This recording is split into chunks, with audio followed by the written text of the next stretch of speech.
Assalamualaikum warahmatullahi wabarakatuh. Halo, saya Diah Kusmawardani, nomor urut 13 dari kelas 11 MIPA 4.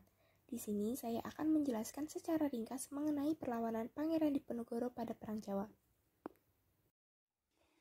Perang Diponegoro atau yang juga dikenal dengan sebutan Perang Jawa merupakan salah satu pertempuran terbesar yang pernah dialami oleh Belanda selama masa pendudukannya di Nusantara. Berlangsung selama 5 tahun pada tahun 1825 hingga 1830 di Pulau Jawa Hindia Belanda yang sekarang telah menjadi Indonesia. Perang ini melibatkan pasukan Belanda di bawah pimpinan Jenderal Hendrik Marcus de Kock yang berusaha meredam perlawanan penduduk Jawa di bawah pimpinan Pangeran Diponegoro. Akibat perang ini, penduduk Jawa yang tewas mencapai 200.000 jiwa, sementara korban tewas di pihak Belanda berjumlah 8.000 tentara Belanda dan 7.000 serdadu pribumi. Akhir perang ini menegaskan penguasaan Belanda atas Pulau Jawa. Tokoh yang terlibat dalam peperangan ini tidak lain dan tidak bukan adalah Pangeran Diponegoro beserta para pembantunya ialah Ali Basyah Suntat Prawiro-Dirjo, Kyai Mojo, dan Pangeran Mangkubumi. Sedangkan dari pihak Belanda ada Jenderal Hendrik Marcus de Kock. Latar belakang terjadinya peperangan. Pangeran Diponegoro atau yang nama kecilnya Raden Mas Antoweryo melakukan penyerangan untuk membebaskan kewenangan-kewenangan Belanda yang menyengsarakan rakyat Indonesia. Mulanya, Belanda yang akan membangun jalan kereta api melewati dan memasang patok-patok pada makam leluhur Pangeran Diponegoro. Rencana ini jelas ditentang kuat oleh Pangeran Diponegoro lantaran rel kereta api tersebut mengenai area kediaman neneknya di Tegalrejo. Dari situ, maka terjadilah Perang Jawa yang tidak dapat dihindari, dimulai pada hari Rabu 20 Juli 1825. Pangeran Diponegoro dan para pengikutnya menerapkan strategi gerilya untuk menghadapi Belanda yang jelas lebih unggul dalam jumlah prajurit maupun persenjataan. Sebab umum lainnya, yang pertama, rasa tidak puas masyarakat terhadap kebijakan-kebijakan yang dijalankan pemerintah Belanda di Kesultanan Yogyakarta akibat adanya campur tangan Belanda dalam pemerintahan.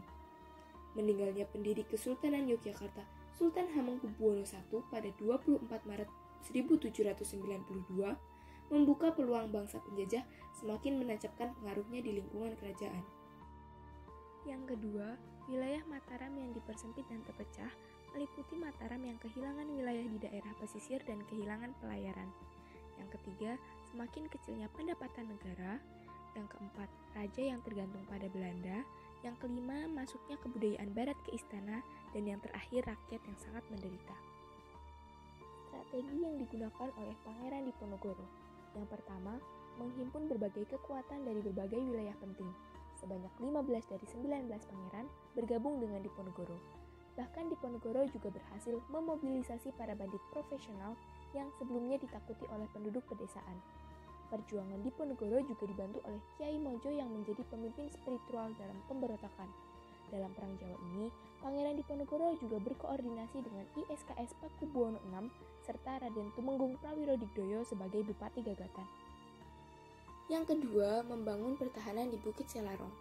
Pangeran Diponegoro yang bermarkas di pedalaman Goa Selarong selalu bergerak masuk keluar hutan, naik turun gunung, dan menjelajahi banyak wilayah dari Yogyakarta, Jawa Tengah, sampai Jawa Timur. Strategi ini sangat merepotkan Belanda yang terpaksa mengeluarkan banyak biaya untuk membiayai Perang Jawa dan mendatangkan pasukan bantuan. Sedangkan upaya-upaya Belanda untuk dapat mengalahkan Pangeran Diponegoro adalah sebagai berikut.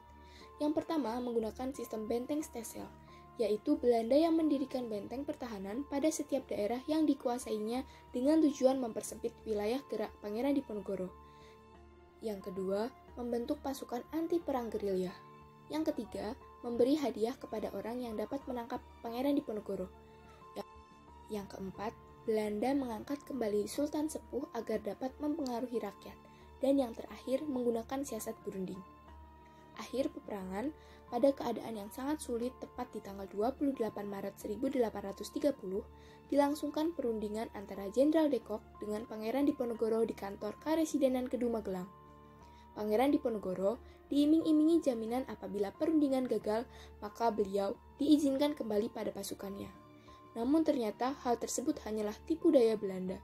Belanda berkhianat. Saat perundingan mengalami kegagalan, Diponegoro dan pengikutnya ditangkap. Beliau dibuang dan diasingkan ke Manado pada tahun 1830, lalu dipindahkan ke Makassar hingga wafat pada tanggal 8 Januari 1855. Dengan demikian, berakhirlah sudah Perang Diponegoro. Sekian yang dapat saya sampaikan. Apabila ada kurangnya, saya mohon maaf. Wassalamualaikum warahmatullahi wabarakatuh. Terima kasih.